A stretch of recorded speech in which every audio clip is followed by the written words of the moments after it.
اللہم صلی علی محمد وآل محمد صلی اللہ علیہ وآلہ وبارک وسلم۔ ذکر علی عبادت، علی کے چہرے کو دیکھنا عبادت، کتنی خوبصورت عمل ہے۔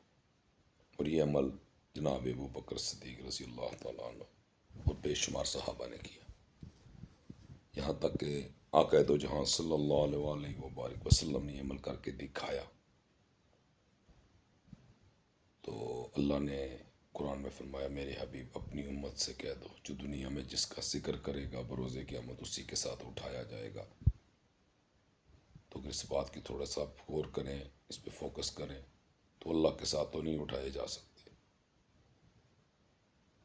تو پھر کس کا ذکر کرے؟ اس کا کرے جس کے ساتھ اٹھائے جائیں گے۔ تو اٹھائے جانے میں مولا علی سے بڑھ کر کس کی شان ہو سکتی ہے، جن کے ذکر کو عبادت قرار دیا گیا۔ اللہ ہمیں ہدایت کی توفیق عطا فرمائے، آمین۔ السلام علیکم۔